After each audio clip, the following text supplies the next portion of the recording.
Sure. So, good afternoon, everyone. So it is my pleasure to introduce our today's speaker, Prof. Shankar P. So maybe you are doing research in statistical mechanics already know him, Professor Dash. But for all other students, just a brief introduction. Professor Das did his BSc and Master from University and then Jawaharlal Science College. Then he did his PhD from Chicago University, and then he respectively done two postdoc, one at USA and then Netherlands. Then he was in several places for few times, probably in Bark, also sometimes in our institute also center and Shah Institute. And 1993 onward, he is in jail. So Professor Das is well known for his work in condensed matter theory, and he has more than 100 publications, and one of his he has a very good review of modern physics. So also he is also a member of all the three academies. Also he has the J.C. Bose fellowship. So today we will be talking on this title of today's talk is dynamic density functional theory for a Brownian fluid. So we have 1 hour, 10 minutes, then we'll take some questions.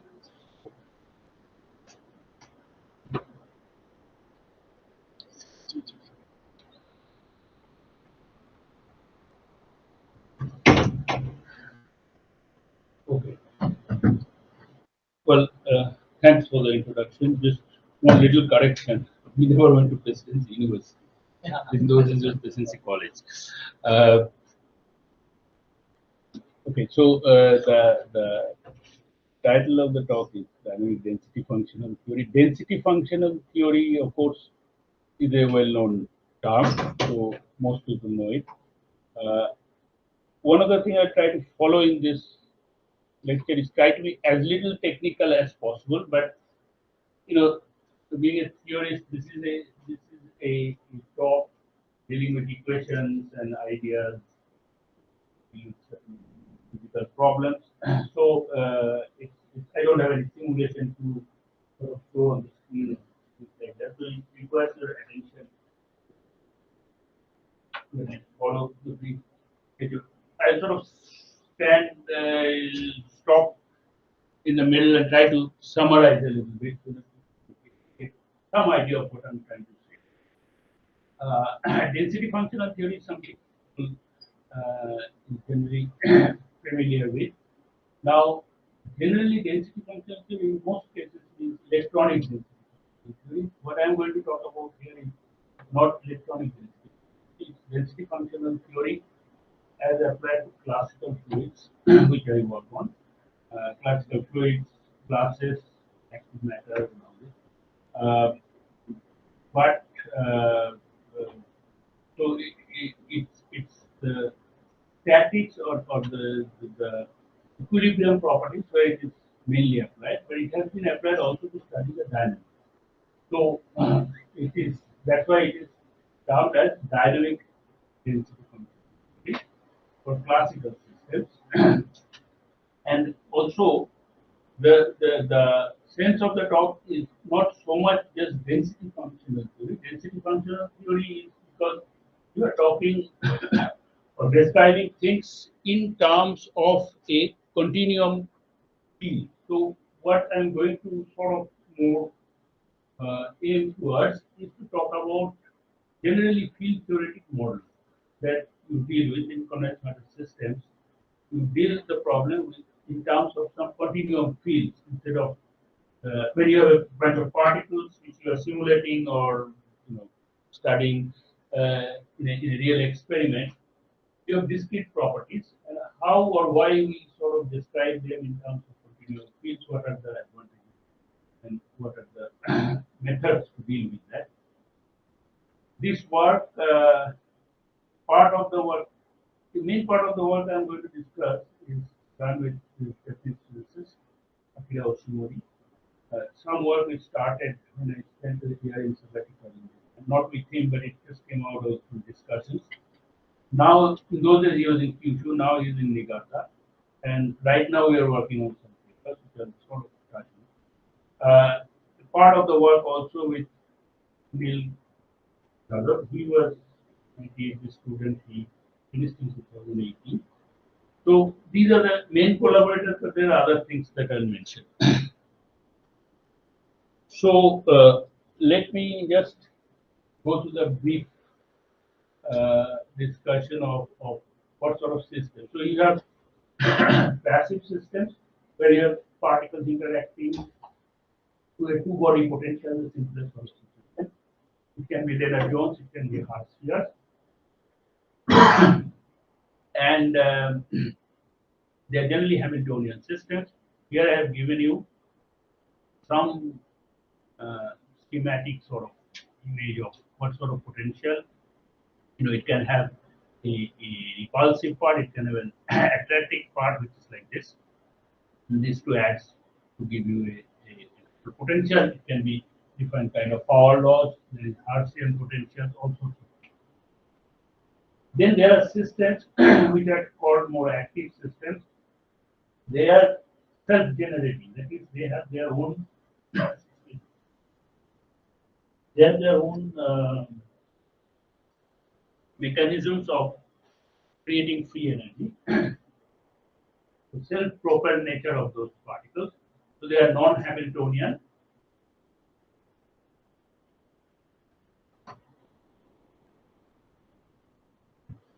Generally, they are out of equilibrium.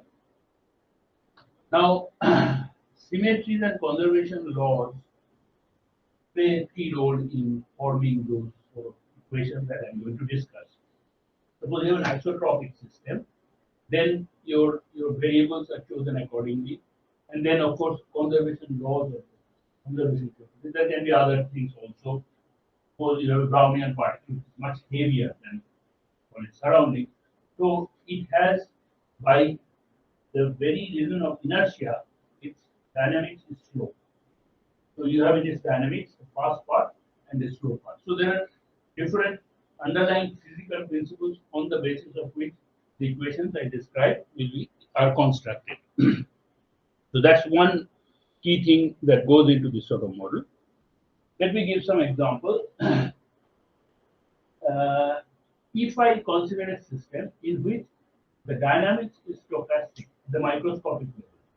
So what I mean by this, that whatever particles I am considering, their dynamics itself, of course, one can say it's always Newtonian, but it doesn't have to be Newtonian. Think of the particles, if these are colloid particles, then the colloid is surrounded by some fluid or some liquid or something. So for that, there are two kinds of motion. One is the motion of the big particle, which is heavy inertia, and then it is constantly hit by other particles, so you have a noise part. So the microscopic equation for the particle is, at that level, it is dissipating, and it has a noise and it has some dissipating part proportional to the momentum, and then of course you have a typical conservative sort of term. If it is not a if it is not a conservative system or just a passive system, then this can you can write it as a force. But this is a general equation you can write for such a system. Uh, uh, and then you have a noise, which the noise is correlated.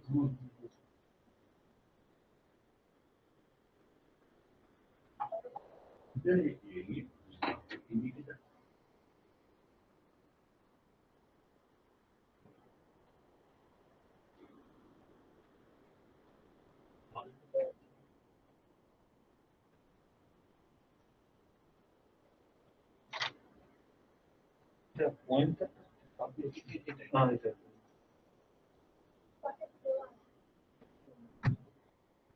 Okay.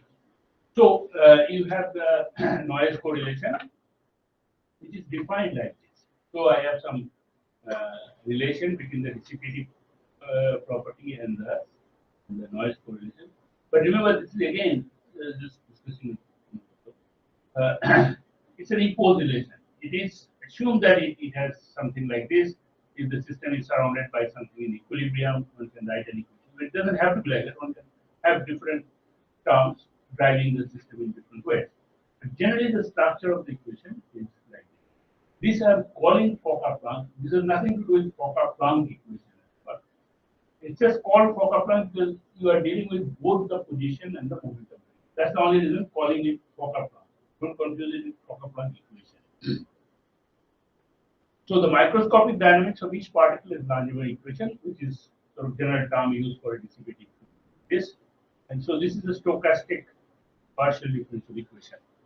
One can actually simplify this and write what I call Smolensky dynamics, which is again a term I use because I've reduced the variables by throwing away the momentum part. So I assume that the momentum kind of dissipates very fast, so this term is 0. So you can say this equal to 0, and thereby you get a simpler equation only involving the position variables or the configuration variables, and keeping in mind the Smolensky, the contribution of Smolensky, what is Smolensky dynamics. So that's another type of dynamics. So the dynamics is simplified. The only microscopic variable in that case is the position variable. In this case, it's position and the momentum. And then, of course, there is the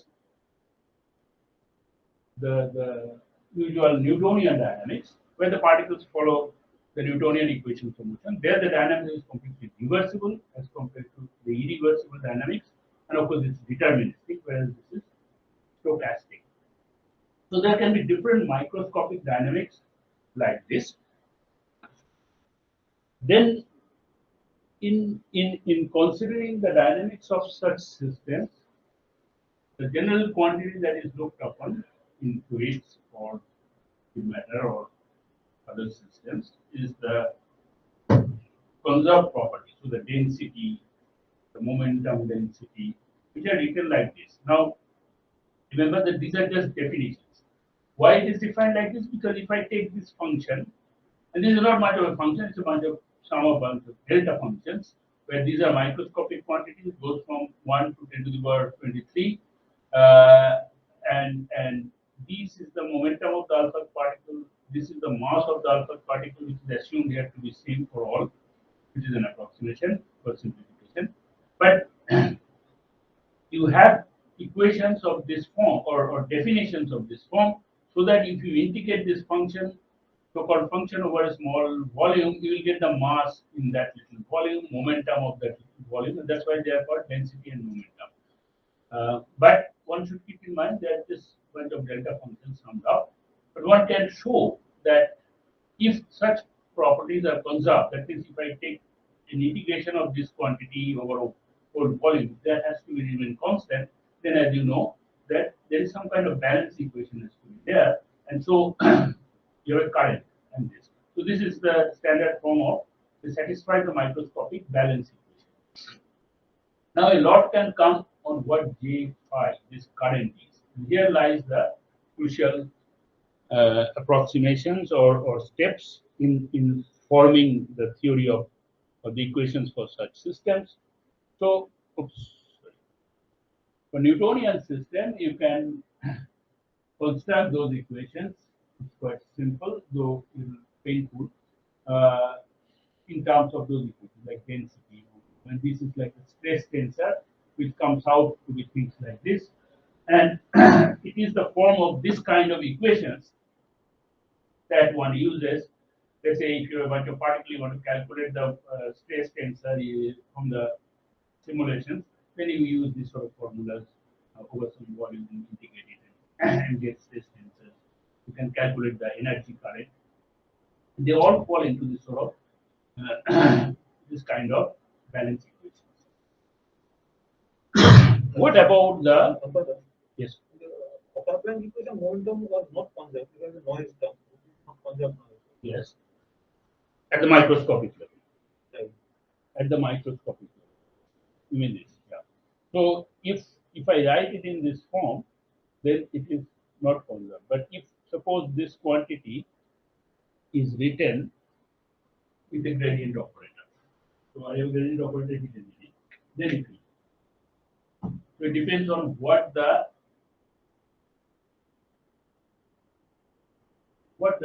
friction coefficient is.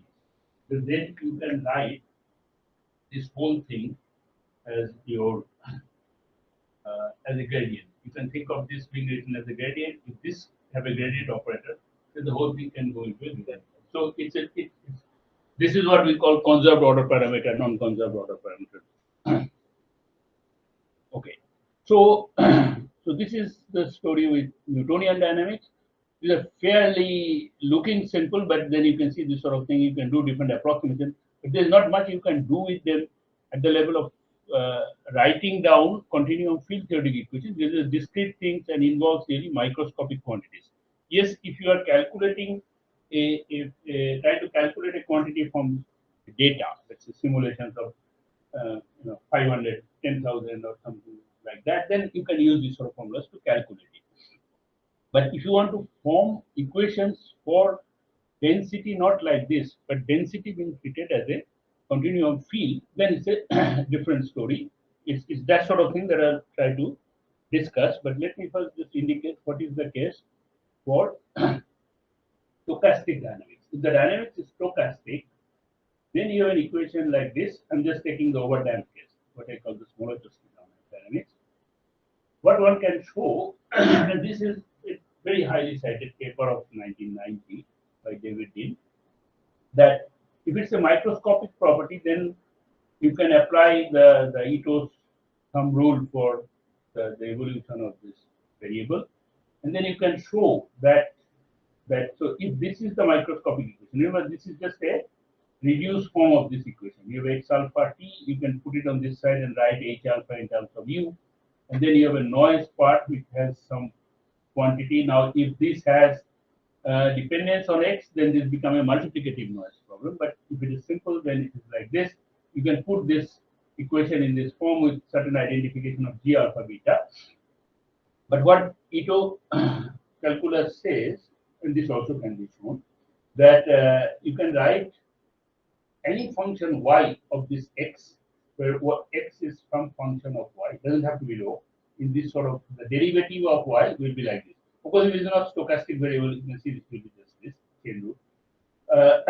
Now, if I take y as rho, which was the density variable that I chose, this thing, I introduced in the last transparency, then the time rate of change of y, and this is Dean's work, he showed that it satisfies an equation of this form, that del rho del t is is having a form like this.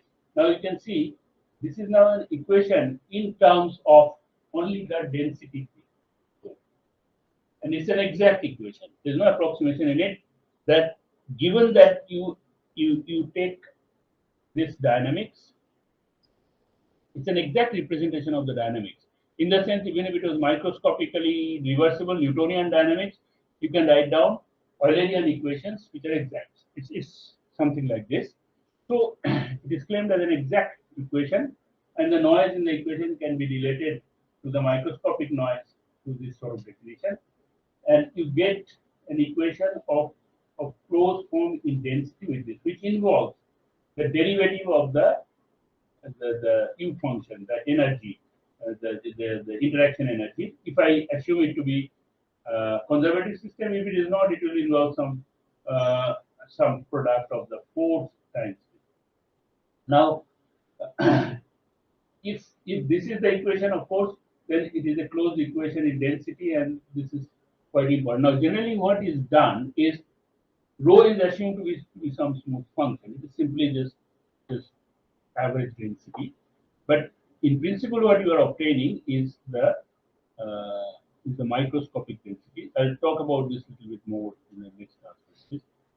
One thing I want to point out here, that keep in mind that if I do not introduce this sort of stochastic equation, just take the definition, I can still write a balance equation for rho, which is like this, which is the momentum density. And in this problem, there is no momentum density. Why? Because I have, through this over damping approximation, I've thrown away the momentum part of the problem. So now it is only a problem in the position variables, and so you do not have the g. But you can You can also formulate the equation involving G, which I call the Fokker-Planck dynamics, and then you will get similar equations like this, like Dean got, and this is what originally Akira Oshimori also got in his paper. This is in Journal of Physics A, I think. And so this is a microscopic equation equivalent to Dean's equation for the Fokker-Planck case. And these are the corresponding collective variables I've written here just for reference again. So these are the microscopic equations. This is the definitions, and then one can write down combination of these equations, which I have not complicated the transparencies with, for rho and G, similar to the Dean's equation. Now, let's just play a little bit with the Dean's equation. What one can do is, one can take that Dean equation, which is this equation, and reshape it, like you rewrite it with certain introductions. You can write it in a nonlinear diffusive form like this, where you have a Bayer transport coefficient related to the gamma naught, and then rho delta I del F del rho F. F is some kind of a functional, which is an ideal gas part, and this is called ideal gas part just to keep analogy with classical fluids ideal gas part. But all these are written in terms of the rho hat, which is the bunch of delta functions. So these are not really, I would not really call them as functionals, but some definitions of functional in terms of this rho hat. And then similar relation follows. So you get a microscopic equations of fluctuating density. By fluctuating, I mean this rho hat.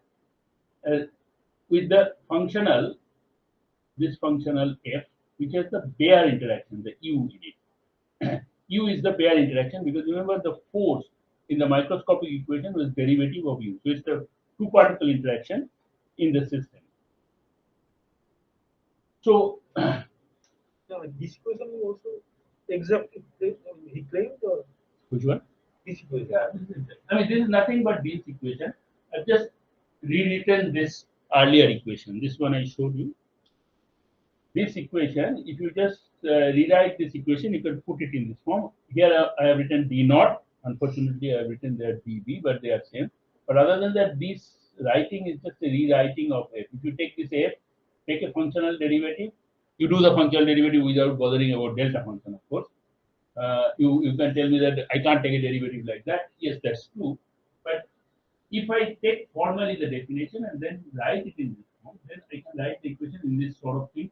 But as you know, we call a nonlinear diffusion equation. Why? Because here you can write it as a functional dB as a functional of rho, and then write it in the diffusive sort of form. That's why it's called nonlinear. And the ideal gas part is given by this related to density function. What is the noise part? It has got a rho, it's a half. Right? Yeah, so that is a good question. So as you can see, if I take the microscopic equation, that has not this one, the Dean Kawasaki, yeah, this, right? So that doesn't have the rho. But when I take the equation for the collective variable, it brings with it an extra, because you can see in the microscopic noise there's a delta function coming with it. When you take the expectation value of this, you get an extra factor of density, and thereby the noise, although in the microscopic equation the noise was not multiplicative, now the noise becomes multiplicative. So in Dean's equation, the noise is multiplicative. Okay.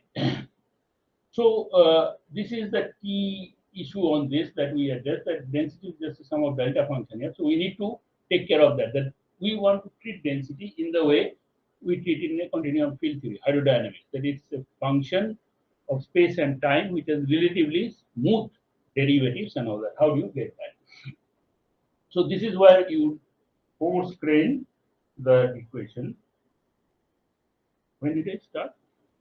I have what? How much time? 20 minutes.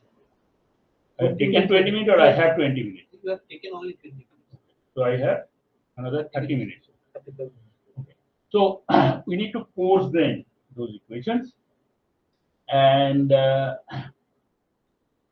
for the Brownian dynamics, as I have tried, so this is like a reminding what I've said. Microscopic balance equation is Green's equation. By force bearing, you get an equation which I'll discuss, which is called the Dean-Kawasaki equation. Theory Kawasaki had a lot of equation in this sort of form. He worked a lot with this. So it goes by Dean-Kawasaki or Kawasaki-Dean equation. Uh, then I'll try to touch how this sort of equation can also be obtained. This is for the normal Brownian motion. This is if you have active Brownian particles, then this can give rise also to the Kroner 2 equation. This is a work that I did with Sunil, and I'll try to touch on that. Another thing I'll try to mention that how those equations have breaking of Galilean invariance, because in those equations you have Galilean invariance, the microscopic equations in terms of momentum and density, hydrodynamic equations. But for self-propelled particles, this is doesn't maintain Galilean invariance. So when 202 introduced them, this was sort of introduced with some arbitrary factor being put. I tried to justify it from a more microscopic approach. So that if I can go up to that, if the time permits. So what is macroscopic hydrodynamics? You write down equations like this. As you can see, this is simple density related to momentum. Density is a smooth function of x and t. G is a smooth function of x and t. These are sort of equations that you see in college level books. Simple hydrodynamics, maybe in school also they teach this. This is that you have rho as a function of xt, g as a function of xt, then you have momentum equation like this. How do you get this? You just simply apply that the density is conserved, momentum is conserved. It does not require. And also, this equation is something that I keep writing, but remember this is this and this. If you use two, you can get the usual Navier-Stokes equation, which is written in terms of the current field, which is related to G by rho is equal to P. So the current equation is written like this, which is more the standard form of hydrodynamic Navier-Stokes equation. Stokes equation. But these equations are obtained, keep in mind, even if you don't have a microscopic picture of a system. These are equations which are actually much more older than microscopic knowledge. Even when people did not believe that matter consists of microscopic particles, these equations were dealt with because you can write down those as partial differential equations based on conservation properties, and you just define those fields and then so whatever equation we write, it should conform to these kind of basic conservation laws equations. That's one thing. Sort of this gave rise, and this was first I think in Landauer's books and all that, what is called the fluctuating hydrodynamics. So the key point in this is that you have this microscopic quantity which depend on all the phase space coordinates. You average them over some non-equilibrium ensemble, and you get a smooth function of space and time. How is that guaranteed? Well, that's the definition of the smooth function. That if you average it over some non-equilibrium ensemble, it's supposed to give you a smooth function, and that's the equation. This is the fields for which we are trying to get, or we are trying to discuss the equations for. So these variables, they are a small set of variables based on conservation law or symmetry principles. Uh, they can give rise in broken symmetric systems goes from most that.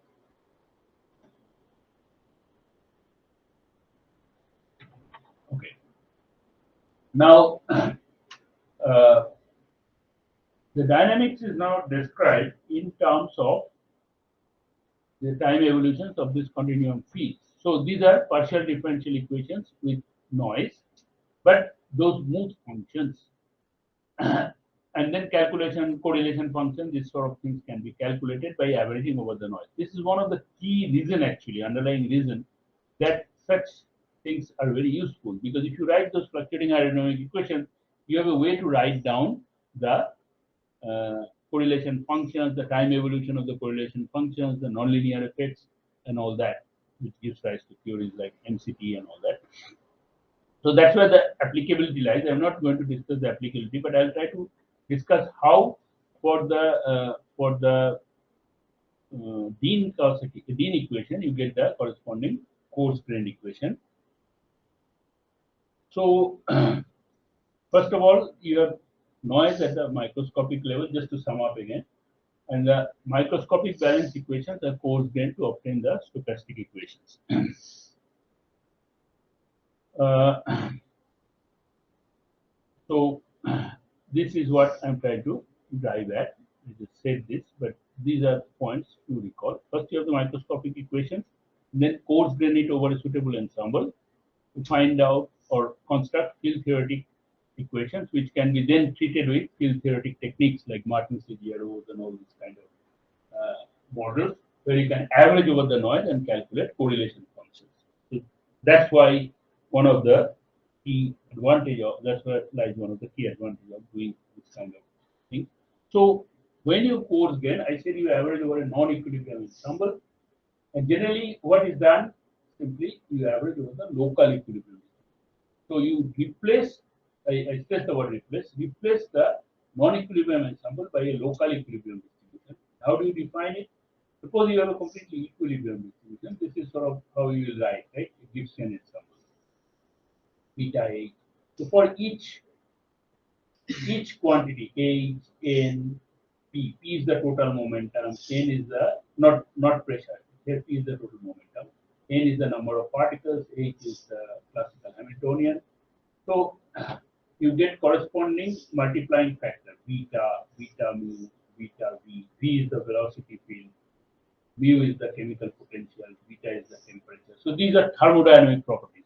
So this is what we learn in normal statistical mechanics course at MSc level. And so for a set of such variables, you get a corresponding set of thermodynamic variables. These are intrinsic variables. These are extrinsic variables, depending on the size of the system. And so this is a general form. A written in terms of integral of some field density A. So it can be density, momentum density, number of particle energy density, and so on. So this is how it is written formally. This is what I sort of use exponential Ex, the set of thermodynamic fields times the local fields integrated over space, and you can define a corresponding probability distribution using a partition function like this. This becomes a partition function. Trace by trace, I don't mean quantum mechanics. I mean the sum over all the integral over all the variables and everything. What is A hat? Pardon? What is A hat? A hat is just a definition. Suppose I have A is any one of these, right? So I can write A as an integral over a corresponding microscopic field. So you have rho hat dx, that will give you the number of particles. You have g hat dx, then that will give you the corresponding momentum, and so on. X in and X. What is the difference? This X and X in for space. this I mean the whole set of things. I mean your x is coordinate of one particle, x1, x2, x3. So that is of all the particles. When I say x here, Oh, this is a field variable. yeah, this is a field variable. This is just a label. Whereas this means you are considering the set of x1, x2, x3 up to 10 to the power 20. X in position. Huh? X in position. Position. That's right. And then gamma means the whole set of it. If you have more variable p, this that. Okay. So one of the things that is done to deal with this sort of thing is consider the fluid.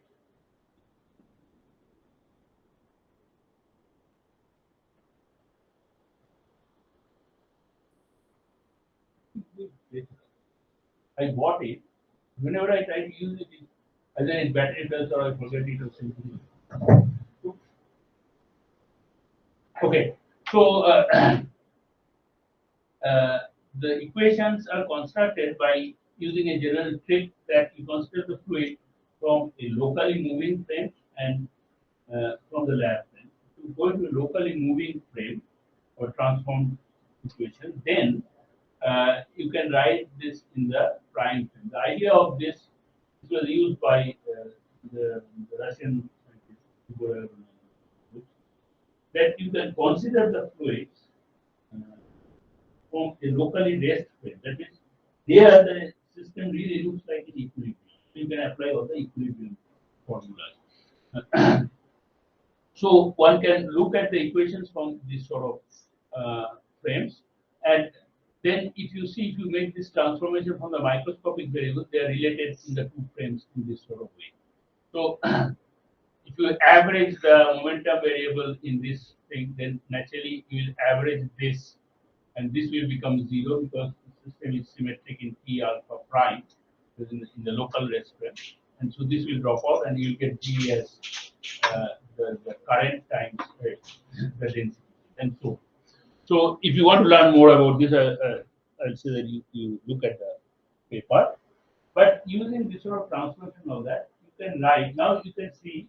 So I have averaged the rho over the microscopic ensemble of the local equilibrium ensemble, and that's why I have dropped the hats over the rho, not just for any sort of choice of symbol. It is dropped because the rho hat has been averaged. So if I take the Dean's equation, average it over the local equilibrium symbol, then you get an equation of this form where you have a product of two fields. This is where things can be very different because you have to calculate it.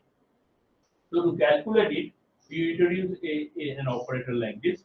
This is called L, but remember it doesn't have to be Liouville operator because this may not be Hamiltonian operator. So this may not be del H del P alpha. I can just write it as P alpha, define it, and then write this as the force. Then it will be a different sort of order. But just to keep in mind Hamiltonian system, we have used the symbol L. But the main point is when the L acts on rho, it gives me the rho, the del dot A. This is exact. And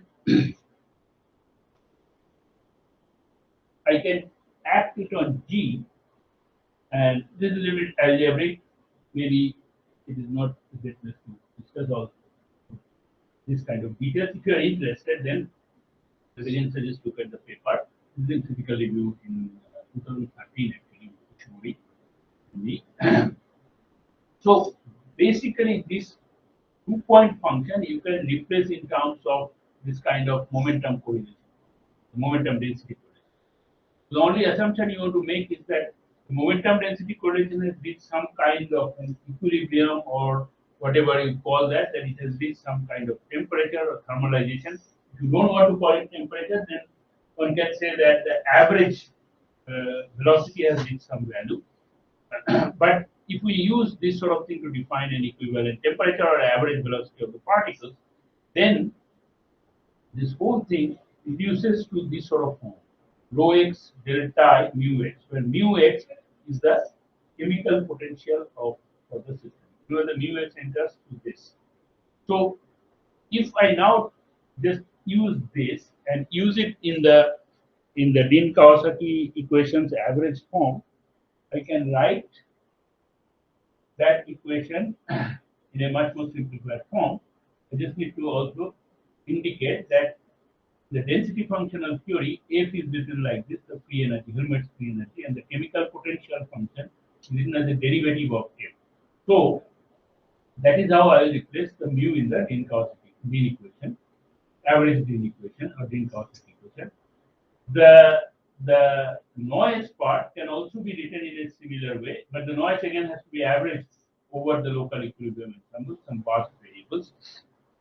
So it gives rise to this sort of average density in the system. That is, you interchange the averaging process, the local equilibrium and the Barth variables, then write this as an averaged density variable. So this is where the multiplicative nature comes, that it becomes a function of the average density. And so one can finally write this equation in this form. Remember, this was the original. I just written it for reference. This was the original equation, the exact representation of the microscopic dynamics, which I talked about earlier, where everything is added. and F is given by this. When I average this over the local equilibrium ensemble, I can write it in this form, where F is the free energy, but not a functional like this. It's the free energy that we use in the density functional theory. So F has two parts now, as usual: the ideal gas part, excess part, and then ideal gas part. And none of these are hats. These are all related to the smooth density variable that one would generally use in a classical density function. So now these different derivatives of f are the direct correlation functions, which you use in the liquid state theory or everywhere. The 2-point part is the famous Bernstein-Zernike form. So, so you uh, what you get is, starting from the microscopic equations, by averaging over the local equilibrium ensemble, you can get the usual equation for the density variable. But it is the density variable, as I said, with the driving part, which is dissipating part, and then you have a noise part. So this is what you can call an equation of fluctuating hydrodynamics also, which involves only density variable. Psi also must be a gradient type, right? Or This noise, conjunct noise? not in this case. I mean, I can choose. The main point is that the xi, if a xi is not theta, I should put a theta hat here. But the xi correlation has the density variable, the local density. That's why it's a multiplicator. Yeah, no, but the original Bean's equation, it was a grad of a noise. I mean, No, it's not there. no, grad of rho factor rho half. So this is this. Capital. By xi, you mean this, Yeah, this quantity, right? grad of something. This doesn't have to have a derivative. You can define a derivative. Otherwise, conservation of Just this one.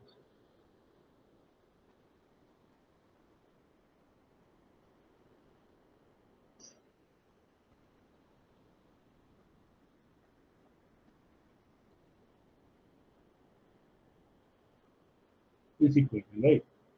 So you have this, and this is the original xi.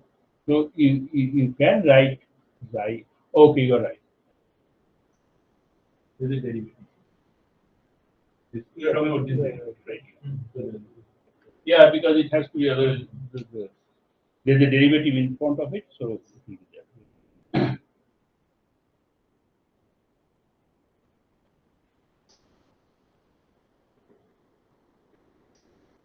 Okay. Same thing happens with Fokker-Planck equation. I have only told you in more details about the Dean-Kawasaki equation, but you can do the same thing with both momentum and mass density and momentum density. Remember, the Dean-Kawasaki was only an equation for rho. Now you write two equations and get similar equations that are used in fluctuating hydrodynamics. And here are some of the ways to get it. And then when you obtain the force-grained equation, they have the full structure like this.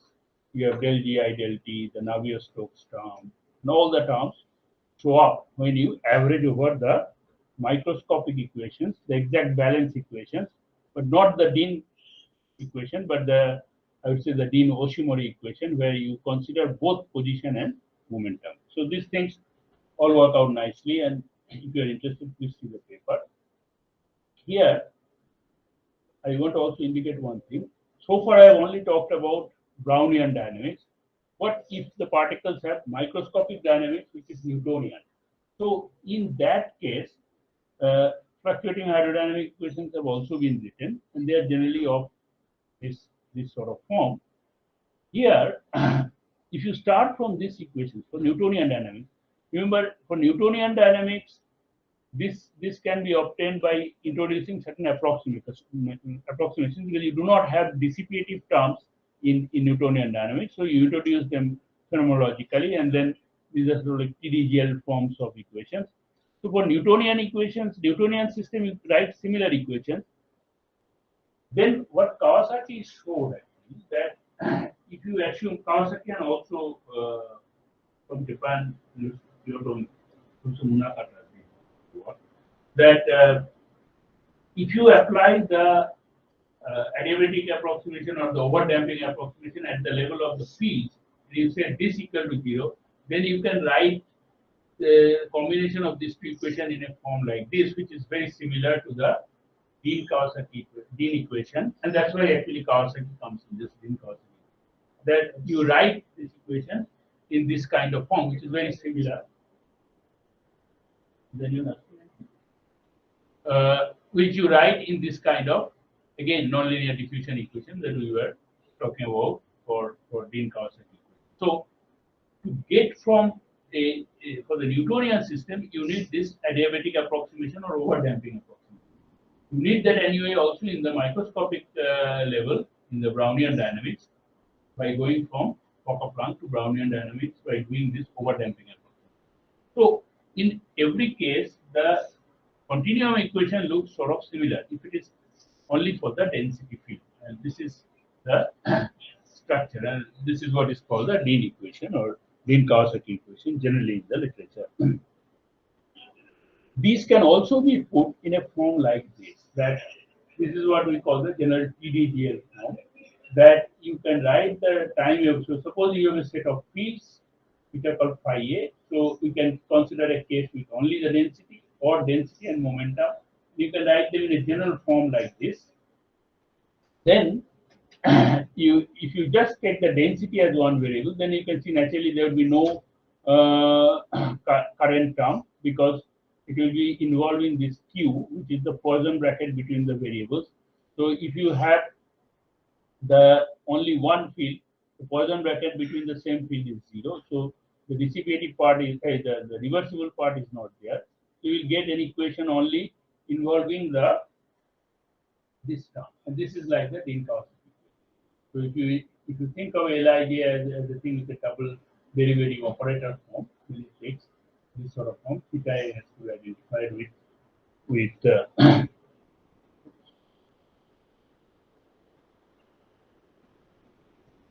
So, Shankar, just one minute. Structurally, this equation del rho del t.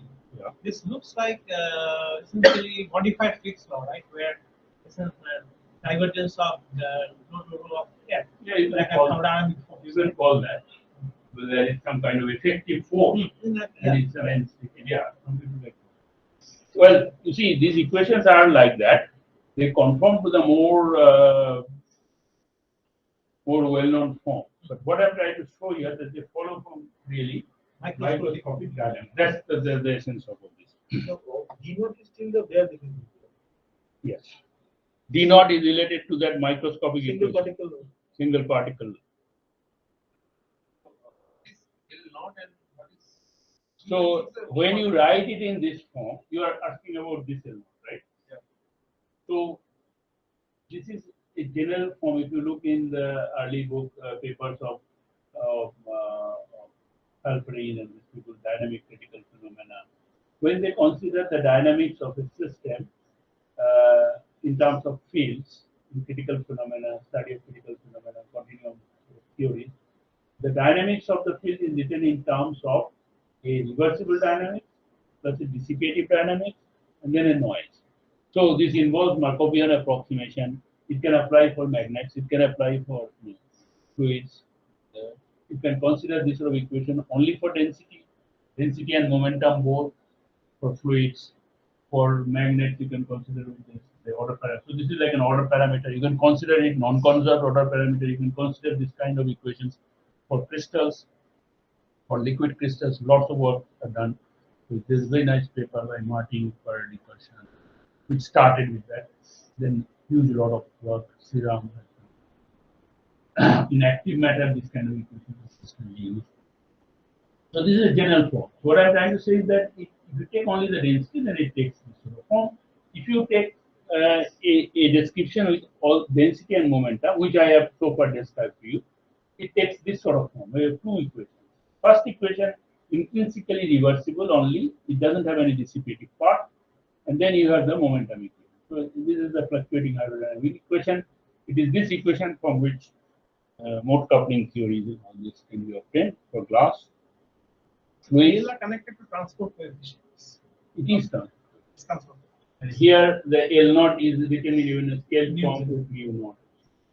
And this is the pressure term. This gives rise to delta IP. This is the term which is the Navier-Stokes nonlinearity or the Galilean invariance term and so on. So when you consider A and B, you can see the free energy in the two cases are different. One is what I call Fu rho, and another is what I call F rho G, because here it's a function of two variables, here it's a function of only one field. Here it's a function of two fields. Now, what turns out from all this is that you can write these two related to this. The dissipate, the kinetic part is written in this form. I cannot go into all this, but it is this form where the rho is in the denominator has a lot of very interesting physical consequences in classes and all other things. It is this 1 over rho that shows up in the 1 over rho here also. So the functional form is like this. Uh, now, these sort of thing can be actually generally obtained also from this. Let me skip this part. Yeah. So if you take the free energies in this sort of form, log average of the log of the local equilibrium distribution function, you can obtain the free energy. What we could show that you can get the similar relation from this sort of analysis of the local equilibrium distribution function. You can take the local equilibrium distribution function like this, and then take the log, and then calculate this for the chemical, the F as a functional of mu and V, and then do a Legendre transformation to go to F as a function of rho and G. When you do all that, and you do it for the case with rho and G, and also for the case with rho only, you see this sort of relation that comes. So the free energy functional in the two descriptions of the field theory, one with rho and G, another with only rho, are related in this way. But keep in mind that this description also involves this adiabatic approximation or overdamping approximation, whereas this does not. So there is an underlying assumption from going to the rho and G description to the rho description. If I just take the f of rho G and functionally integrate out G, I would not get the f rho, because if you integrate out, you can see that this will generate a log term in this free energy. So it will not be simply this, because the overdamping approximation has a role in this. So I've sort of tried to write it down. It's a subtle point. People who work with this sort of thing might be interested that the two continuum field theory descriptions are not simply you integrate out from the corresponding Boltzmann factor the G field. You also involve some assumption on the microscopic dynamics, and then you get the description only in terms of rho, or you get the description in terms of rho and G. Another thing is what one can get this kind of description also from completely equilibrium consideration. Suppose I do not do any dynamics, I just take the some kind of force bearing function, and then define the force bearing function. So this is like over a shell, I average over the shell. So you can think of this as like delta function, and this is from a very old paper of Langer and Jim Langer and Kripke. And they were doing this sort of theories for condensation phenomena in those days. So you can write down again force bearing field like this, where you sum over this. These are like definitions I've given you earlier. Only thing is there it was delta function. These people use some kind of force bearing function. Nevertheless, I can take this description, take the microscopic partition function e to the power beta h, take the trace of it, but with the delta function constant like this, that the average rho is come over this and this, You can calculate this. This is a very nice calculation in Langer and Krusky paper. And you can show again the F can be written as a sum of two terms which you get from the dynamics. That F is written as a sum of a kinetic part and a interaction part, and then the relations are exactly. So that's conforming the dynamics with the static calculation. This sort of thing has been applied to MCT. Uh, you can write down the correlation function in a form with a renormalized diffusion constant, and the diffusion constant goes to 0 as you go to the glass transition. By glass transition, I mean the mode coupling transition. I'll not go into that here. Let me skip that. Let me just tell you a little bit on extension of this approach to self-propelled particle or active particles. So there, the equation that was assumed generally is of this form by Toner. This is from Toner and 2 paper. So this is their continuity equation in terms of the V field. Remember, this is what I am calling G, and this is in terms of the V field, the current equation. The pressure is written like this. So I can take again the same kind of Brownian dynamics equation and coarse grain it. Only new thing I did is I generalize the frictional term in terms of momentum dependent frictional coefficient. A little bit like your uh, approximation in the density equation for nonlinear diffusion equation. But so if I generalize this in this form, it's possible to write again the same sort of thing that you can write the density equation and the momentum equation like Fokker-Planck dynamics, average it over the coarse grain it by averaging over non-equilibrium ensembles. And in this case, non-equilibrium ensemble, I mean not really a strictly Hamiltonian system, but I can think of some average density, average velocity of the particles in terms of that. And then you can obtain these sort of equations for the momentum density, which after certain steps reduces to this sort of first of all, these are approximations. Let me first discuss it. So I assume a general form for the kernel, the p dependent part, which has a diagonal part and then an off diagonal part. And then I assume that the momentum density on the average is some value delta naught. This is what is related to temperature, but if the system is not thermal, then you can think of this some average value of the density and momentum average.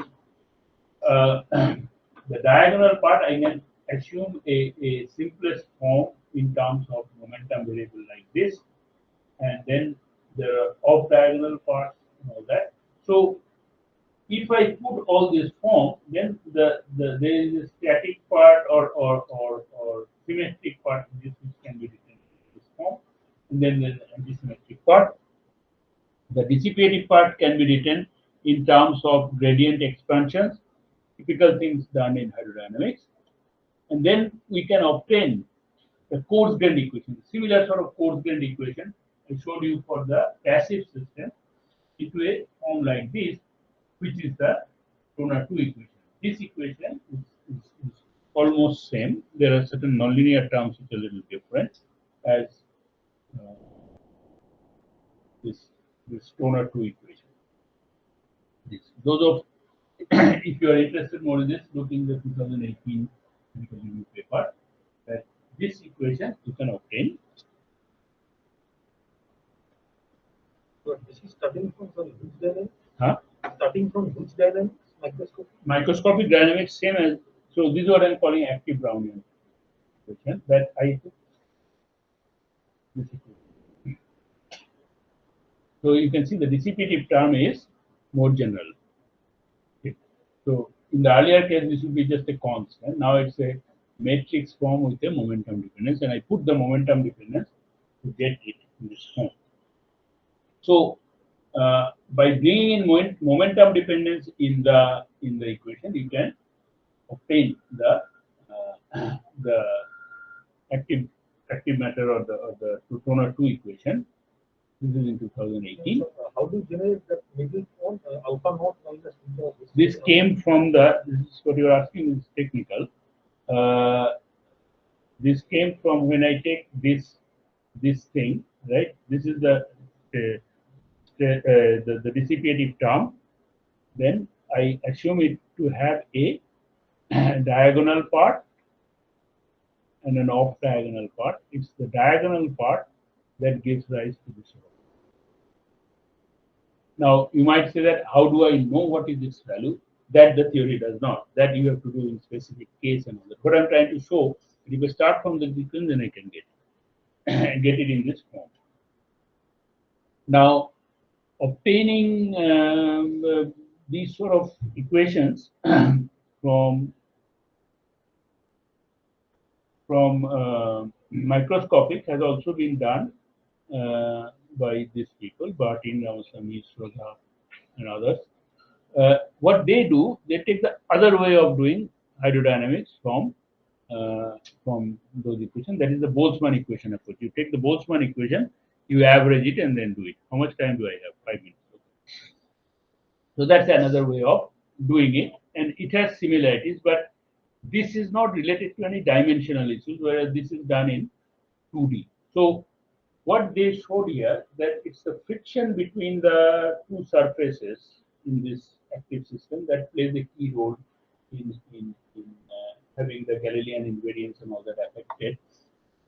What we could show, and this is what's still not published, that if I take this sort of approach that we are doing, and we can calculate entropy production and all that, we can show that from positive entropy production, that only in those cases where there is positive entropy production, that means the system is dissipative, then you have the frictional part that brings to this effect of Galilean invariance breaking. So first of all, this is what Punawata was asking, that where does this thing come? As I said, that this the frictional term you assume is a general form like this, and then the diagonal part gives rise to this. This term, as you can see, also breaks Galilean invariance. It doesn't, it remains invariant under Galilean transformation. But what Toner and two actually appeal Galilean invariance breaking is putting a factor of lambda here. If lambda is 1, then you are back to usual hydrodynamics, and this part 0, of course. But if lambda is 1, then you are back to the usual hydrodynamics with Galilean invariance. If lambda is not equal to 1, then you are away from that. So one can try to see how this lambda can come. So what we did is we modified these sort of invariance or the relation between moving and co-moving frames, between the lab and the co-moving frame, with some introduction of some local parameter Fi, and showed that if all the Fi's are constant, then you get the Galilean invariance. If the Fi varies from particle to particle, then it is Galilean invariance is broken. And what one can show that it's the variance or the moments of these Fi's that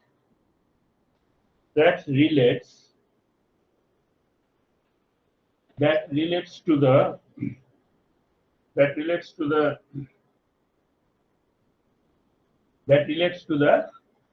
lambda. So if all the Fi's are constant, then these are constant. So it's just they're same actually. So they drop out, and then you get lambda as 1. If they are not, then their Galilean invariance is broken. I have only 2 minutes, so just to mention this work we are doing now. If you bring in rotational degrees of freedom in these sort of systems, so instead of having only the Brownian dynamics I showed you, which was like this, that you have dr alpha dt, the position variable times this, you bring in some rotational degrees of freedom. So you have a torque, okay? You have angular momentum, and then local director variables. To painful calculation, you can actually show using the same sort of thing that you can write down similar sort of equation as Green's equation, hat, locally average it, and then similar equations that we have showed for the Dean-Kawasaki equation, you can get things. Only thing is that D now gets over a wider tensor, and you have the wider tensor of the dissipative tensor, that you Dij. Your equations now at the Fokker-Planck level will also involve equation for the angular momentum density, not only the linear momentum density. So all this works out nicely, though quite involved calculation. You can relate the free energies in the two cases. Let me summarize it. So first, I wanted to I sort of discussed the microscopic balance equations, told you about Brownian and the Fokker-Planck dynamics.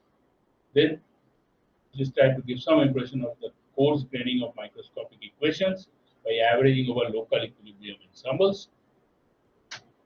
Then this part I really could not cover. That is the deterministic dynamic DFT equation. This is not my work, but I thought that I'll say, but ran out of time. That is, so far I have already only told you about density equations, which are fluctuating equations. That means you have noise in the equation. There is another kind of equation for density that is used by people like Hartmut Loewen, Archer, Marconi, all these European groups, which is a deterministic set of equations for the dynamic, for the density functional system, which are also called dynamic DFT. But there, what they do is they average over the noise and then consider that density. So you get an equation which is very similar to the Dean equation, but you do not have the noise. This I could not discuss. There very, very nice paper in 2009, I think, in JCP by Archer and Rocher. You can see how those sort of things are done. Try to discuss quickly a little bit of the application for self-propelled particles, matter, Toner 2 equation. Breaking of the Galilean invariance, again, I was very short, but tried to at least indicate how it comes. Then mention fluids with rotational degrees of freedom. That is, if you extend the set of slow modes, where not only translational degrees of freedom is there, rotational degrees of freedom also included, then you can write down similar equations. Now, just to finish, I've only told you about the equations, how the equations are written. That itself is a problem. Here, the focus is on that. But there has to be a reason for this. One of the main reasons of this is to, first of all, look at the nonlinear effects that come. These equations often become very nonlinear. So, how you treat those equations with nonlinear equations, or you want to calculate correlations of this kind of continuum field. So, you have correlation functions. So, to calculate this, you average over the noise. There are very efficient and useful methods using field theoretic techniques, open quantum field theory, that you can write diagrammatics contributions for order by order for this kind of nonlinearity and calculate corrections to transport coefficients, which gives rise to again theories like glass transition, mode coupling, replica theories. Those sort of things we do, but I have not tried to discuss that. All I have tried to tell you is that under different conditions, how this kind of dynamical equations for continuum fields are. Thank you. Thanks, Professor Dutch, for this nice and elaborate talk. So you can take a few questions.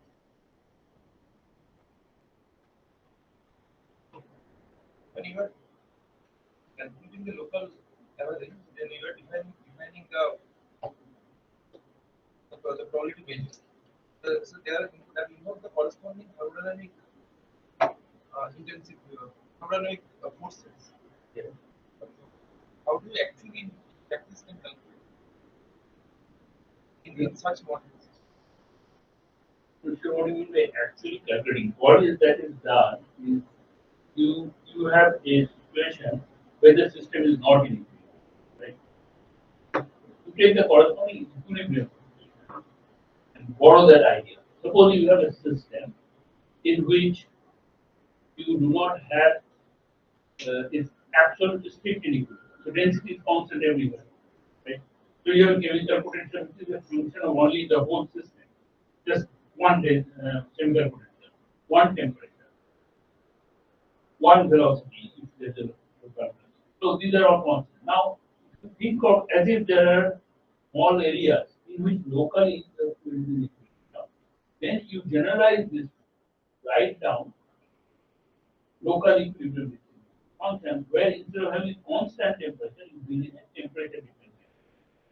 That's all that is done. And the rest is that you assume that those functions that you introduce are not very strict, sharply varying, so that you can reduce your theory up to a first order invariant. When you take the first order invariant, you get this sort of. You take second order, you get Barber. It's all constructed on the basis of what is known. So from what is known, you go one step further to know. In specific cases, when you consider specific cases, there you have to know that how is it proportional to the density or gradient of density, gradient of temperature. So there are all these factors of transport coefficients. This sort of theory doesn't actually calculate. What it calculates is if in addition to that there are couplings of nonlinear fields, then how does those nonlinearities, which are in general term almost copy? Any more question? So, is this thing that you said has got any semblance of, let's say, projection operator techniques used to get the degrees of freedom and to get an effective description? Is there anything to do with that? Yeah, it's the same.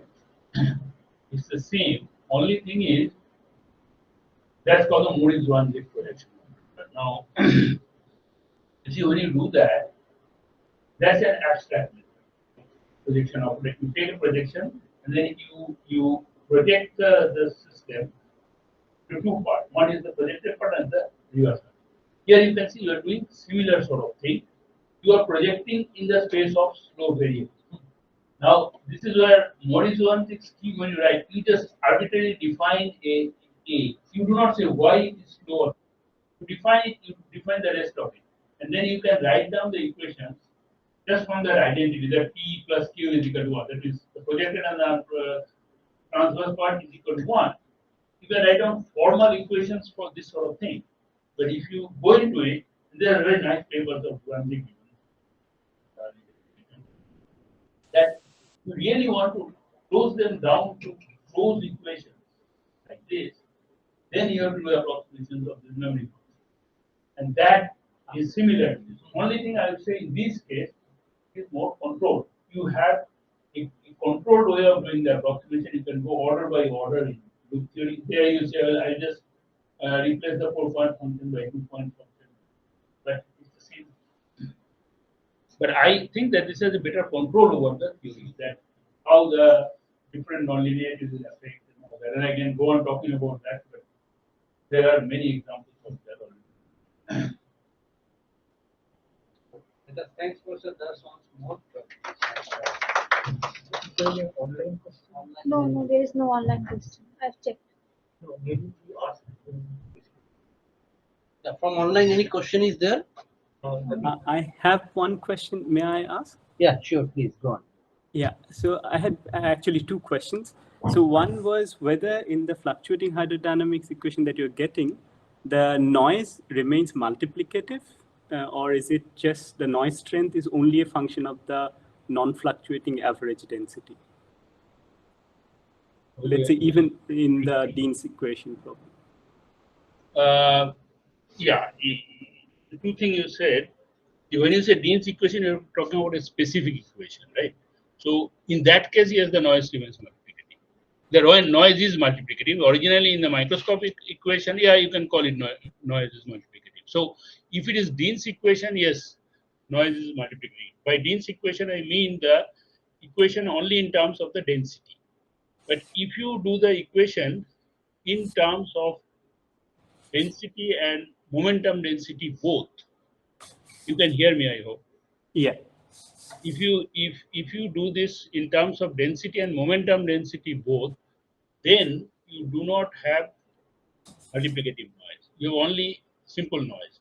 But there is a different thing there. There, in those equations, you get nonlinearities which are like 1 over rho type, whereas in this case you do not get. So there is a difference and similarity in the two cases. In one case, you get 1 over rho nonlinearities, but do not get multiplicative noise. That is the fluctuating hydrodynamics case, which I use the term for the case in which you consider rho and g both. But if you consider only the rho field, which is the Dean's case, then you get multiplicative noise in the coarse-grained equation. Okay. I have one more question, please go on. which is related to some comment that you made about using renormalization group. So my question was, so for example, if you take the Dean's equation, which is just the microscopic density equation, you can define a microscopic Martin-CJ-Rose Hamiltonian, right?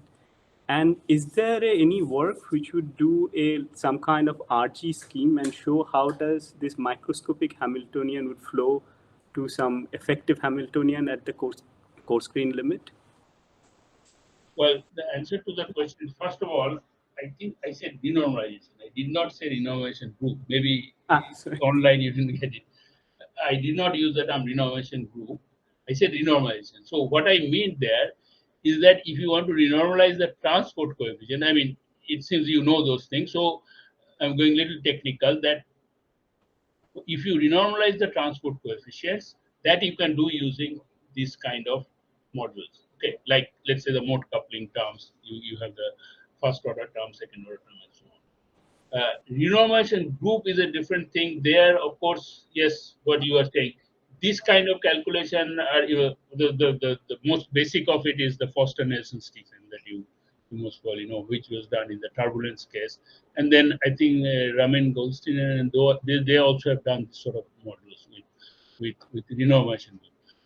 In the glass context, I'm not sure I have seen that application of renormalization group. I'm not talking about renormalization. Renormalization we are doing all the time, but not renormalization group. Okay. Renormalization group, that I can say, I would say the best reference is Foster-Nelson scheme. Okay, Foster-Nelson scheme. Okay. Yeah, Okay. By this I mean the Foster-Nelson Stephen Physical Review A, I think in the 70s, which is just Foster-Nelson Stephen's name will do, I think. Okay. Okay. Thank you very much. Okay, thank you everyone for joining online and offline in this talk. And I think tea is outside. You can join there.